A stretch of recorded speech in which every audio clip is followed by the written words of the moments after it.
Hello again. Well, just recently we've had a bit of a problem with the van being a little bit reluctant to start. It's not been moved much for the last few weeks, apart from just between and around the parking area near our house. And yesterday it went to the local garage to have the alignment checked because it was pulling slightly to one side. They had it for most of the day and didn't say they had a problem, but when I picked it up, I stopped at a local petrol station to get some shopping and it wouldn't start again afterwards. The battery was pretty much flat. Nikki had to come out and we jump started it. It was a little bit reluctant to jump start as well, but we did get it going. And then when I got home, I took the battery out and put it on charge, although the charger said that it was actually full when I put it on charge. So I'm wondering if there is a problem with the battery. It could be related to the fact that the alternator was overcharging it a while back. The battery is only about a year old, so it shouldn't have failed on its own. But yeah, certainly it has been overcharged for some time when we had that alternator problem earlier. So this battery has been on charge all night and is now reading 13.9 volts, so that seems quite healthy. So the battery is sat all day, disconnected from everything, including the charger, so we'll check it again and see if that voltage has changed. Yes, we're getting 13.65 now, so that's the resting voltage of the battery, and that seems pretty healthy. So let's stick it back on the van and see what happens. So there we go, battery's back in the truck.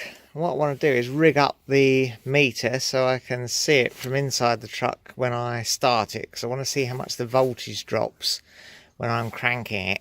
Ideally, it shouldn't really drop below 10 volt. So there we go. That should be able to be read from inside the cab. Let's have a look. Righto, well, let's turn the preheat on.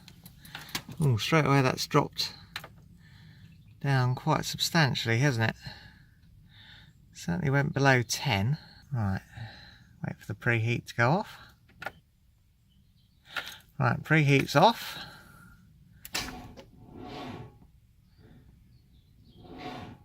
Yeah. So I guess you probably saw that. The voltage dropped right down to 4 volt with a totally fully charged battery as soon as I tried to crank it. So I would say that's a pretty good indication that that battery is indeed knackered. And I suspect what did it, as I say, was when we were on our way to Wales earlier in the year and the alternator was dramatically overcharging the battery. It was certainly boiling up quite well, but it seemed okay afterwards. But I guess probably it's done some damage which has been slowly developing and starting to show itself. So I guess it's a new battery and they're not cheap for this. Well, I got myself a nice new battery from Halfords. It's actually one battery up from the battery they recommend on their website for this vehicle. Believe it or not, they do still list this vehicle. For an extra £12, I went up to 900 amps cold cranking from 760, so that's a bit of an improvement. It's a slightly bigger battery, but it's roughly the same size as the one that was in there before, so should be okay. Let's give it a shot. I tell you, well, you can see it's at 12.5 volts at the moment, so let's turn on the preheat. Yeah, it certainly dips down a bit. Right, preheat's off.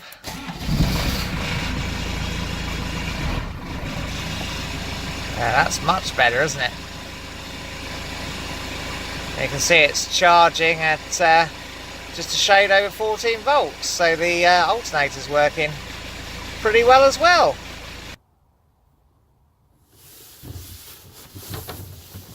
Well, that's that fixed. All ready for our trip to Lincolnshire this weekend.